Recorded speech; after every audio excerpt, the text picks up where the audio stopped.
Hello, ladies and gentlemen. My name is FittedDexter. Welcome to my weekly first impressions of Dark Souls 2. Not weekly first impressions of Dark Souls 2, otherwise that would just be simply redundant.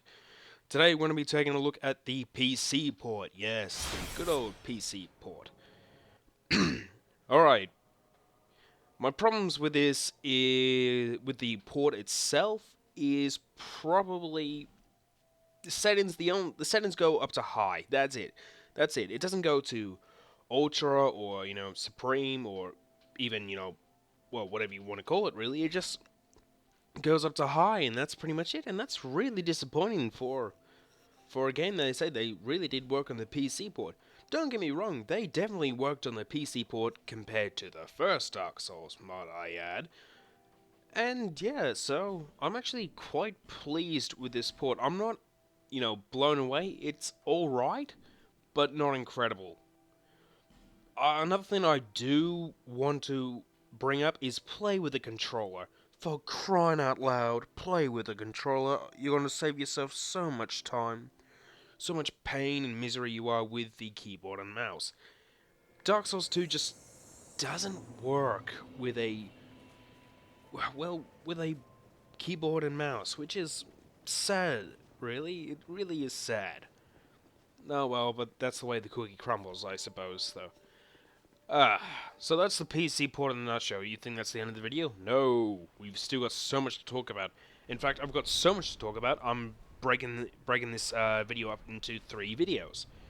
So, yeah, that's what I'm doing. So if you don't like it, stick around for this video. You can pretty much turn it off here. I'm done talking about the PC port. I do recommend getting it on the PC. It is good. It could be better, though. Anyway. But, so what am I going to be talking about? Well, I'm going to be talking about the world of Dark Souls. Okay? For the remainder of this video, I'm talking about the world of Dark Souls. Which is a bit of a muddle, I have to say, really. Let's talk about the world. The world itself is very, very good. It's very in-depth. It doesn't, say, here's your spunky love interest with the, incredibly boobs. No, it's just let me say, you are a undead. Roleplay as much as you want. And this is what Dark Souls 2 pushes towards. It focuses more on the player rather than the world itself, unlike the first Dark Souls. The first Dark Souls was really we don't really care about you. You're just a undead. Whoop-de-doo. You could be the chosen undead, or you could just be simply an undead that's actually extremely lucky. In this, it's more the lines of, the world feels kind of built around you, rather than, rather than the world actually. Sorry, I can't talk today. I've had some bronchitis, really, so not so good. The world itself is confusing, okay?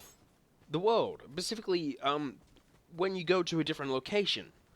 It doesn't really make much sense. In order to get to the Iron Kingdom, well, to the Iron King, is it? I'm just gonna say the Iron King. Yeah, yeah. Feel free to make a Game of Thrones joke there with the Iron Throne. Go ahead. The problem in getting there is you have to take an elevator from the top of a giant freaking windmill, and I do mean it's a giant freaking tower of a bloody windmill filled with poison and crap. Have fucking fun, might I add. And you got to take an elevator at the top. Only the problem is when you look at the location from a distance, there's nothing on top. So your elevator, it's literally an elevator to heaven. So I'm just sitting there going, wait, what? How does that make any sense? I mean, trying to remember locations on just to simply get there is a completely different beat in itself.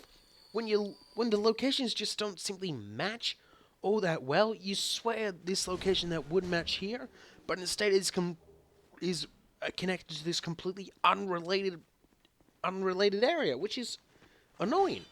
But that's the world. The enemies in itself, once again, they do match. Thank God they do match. However, none of them appear to have any stamina. So None of them do. I mean, I understand this is video game logic, but here's the thing. The first Dark Souls the enemies did have a, well, essentially a stamina bar, but this one doesn't. Which is annoying, frustrating, and overall very silly. It's a big thing to, it's a big thing just to simply, ignore. The story is as well is told throughout item descriptions, exactly like the first Dark Souls. Thank God they didn't change that. However, when it does come to the actual story and the story in the world and such, it pretty much funnels you down. It's got a lot more direction where to go.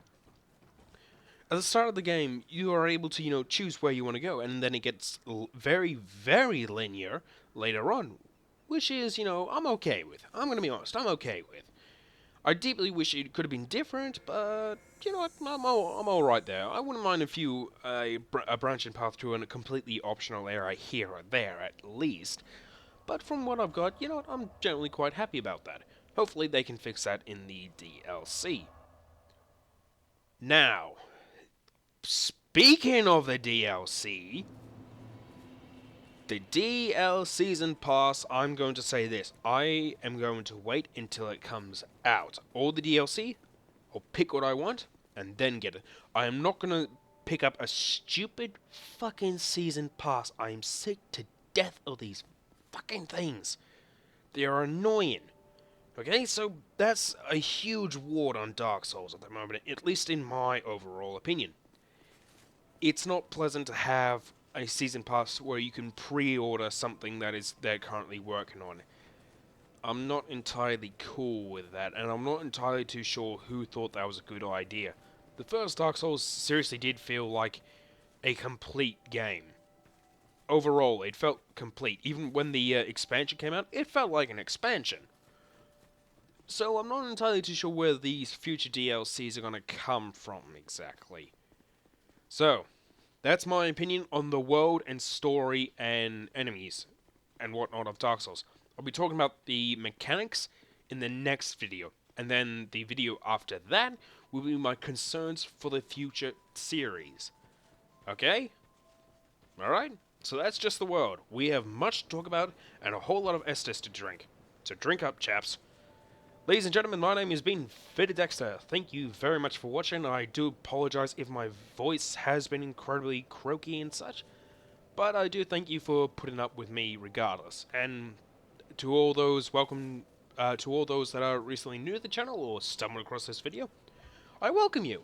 Hello, how are you? Let me know in the comments. Anyway, guys, thank you very much. Adios.